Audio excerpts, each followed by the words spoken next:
For years, José Mourinho was the man Real Madrid called when they wanted war. Now, 13 years after his first spell ended, the special one is back. And this time, he isn't returning to the same Real Madrid.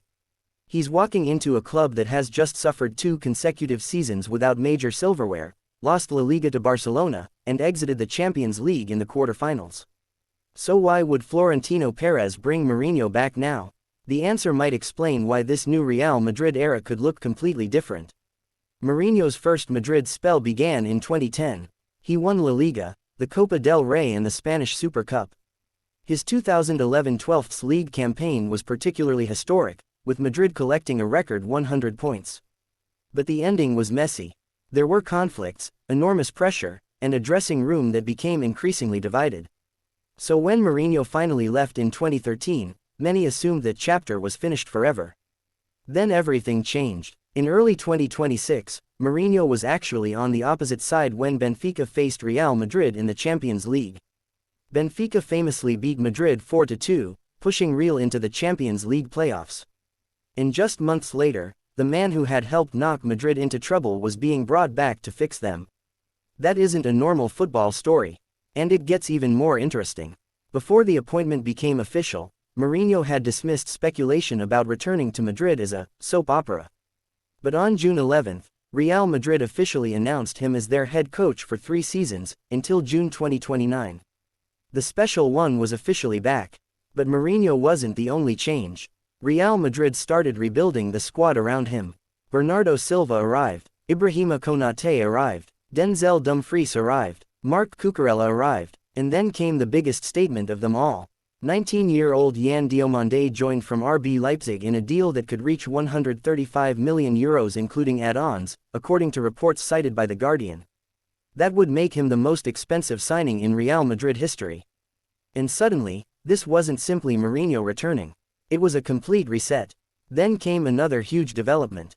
Vinicius Jr. signed a new contract keeping him at Madrid until 2032, ending months of speculation about his future. So Madrid have combined Mourinho's experience with a squad being rebuilt around elite talent and younger players. But here's the biggest question. Can Mourinho actually make this work? Because the modern Real Madrid dressing room is very different from the one he managed between 2010 and 2013. Mourinho is famous for discipline, tactical organization and demanding huge commitment from his players. Real Madrid, meanwhile, have some of the biggest personalities and most expensive stars in world football. That combination could create something incredible. Or it could create another explosion. And there is no guarantee of success. That's important. There is no verified evidence that Mourinho has already transformed the dressing room or guaranteed trophies. Preseason has only just begun.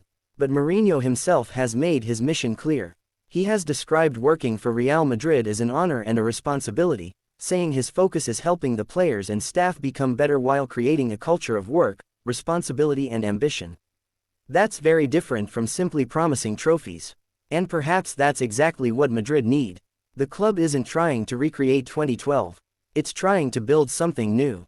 A Mourinho team with modern attacking talent, a stronger defense, a completely rebuilt squad, and a manager who already knows exactly what the pressure of the Bernabéu feels like. Whether that becomes another legendary chapter or another controversial ending remains impossible to know. But one thing is certain. The special one is back at Real Madrid. And if Mourinho really can turn this rebuild into a trophy-winning machine, European football could be looking at one of the most fascinating Real Madrid eras in years. What do you think? Can Mourinho bring Madrid back to the top? Or is this comeback simply too risky? Let me know your prediction in the comments, and subscribe for more football stories, controversies and breaking developments.